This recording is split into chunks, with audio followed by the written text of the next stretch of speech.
tube or patch is on that somebody is wearing? Well, I'm here to explain what they are. Those are called Dexcoms, Libre, or an insulin pump. The Dexcoms and Libres, they check your blood sugar and the pumps deliver your insulin like a pancreas would. But we're going to talk about why do insulin pumps help diabetics? And what are they? Because you hear them a lot, but do we actually know what they are? Not many people do. So, before we jump in, how much do many people know about diabetes? Not as much as you would think. Well, when I talk about diabetes to people, they always think about type 2. And type 2 is a form of diabetes you get from not watching your diet or your exercise or your weight. So in type 1, it's genetic. You get it hereditary. There's no ifs, ands, and buts about it. You get it, you deal with it for the rest of your life. I got diabetes when I was 10 years old. I went to a diabetic camp called Camp Herco Hollow that really helped me. They helped me understand what insulin pumps were. So from a study from Camp Herco Hollow, more than 55% of type 1 diabetic kids attend their camp and learn more about diabetes than just living their day-to-day life will teach them. So now, what are insulin pumps? Well, they are a little device that has a cartridge where you take a syringe, fill it with insulin, and it holds like up to 300 units of insulin. And that is up to equivalent to 3 days of max insulin use. But how are insulin pumps better than just taking shots? I'm not talking about those shots. I'm talking about the shots that go in your arm. So, insulin pumps are continuous insulin therapy. It will give you insulin all day, every day. You can take showers with them, except for if you have a tubed pump, which we'll get into later, you have to take it off before you go swimming, take a shower, or go in the rain.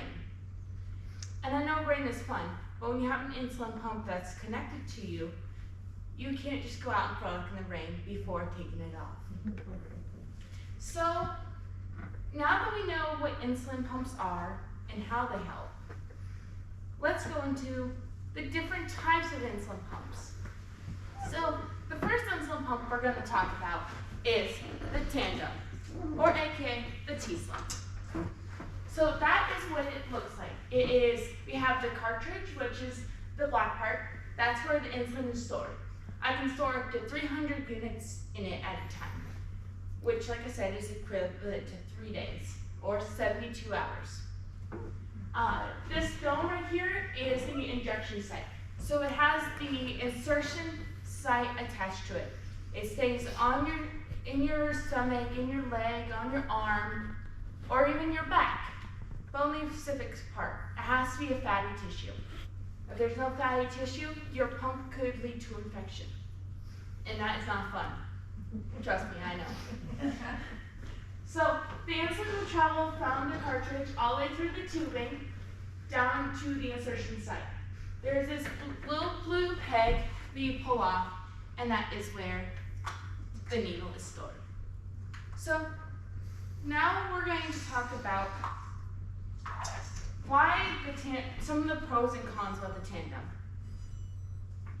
That's one of the cons, is it beeps constantly.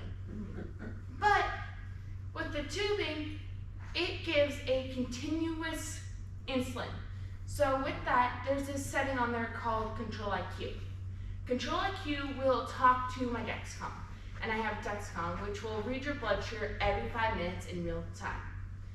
And so it will talk to the Dexcom and say, hey, your blood sugar is going high, here's some more insulin.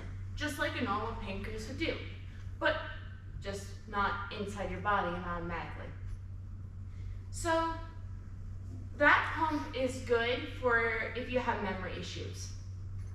And if you have memory issues, you forget it dose for your insulin, or take insulin when you eat, you your blood sugar goes high and then you take insulin to bring it down. Well, then comes the Omnipod. The Omnipod is a tubeless pump, and it's more of a dome shape. So it is tubeless, so it's Bluetooth connected. And the receiver here talks to the pump. But the other thing with that is you have to take a shot still.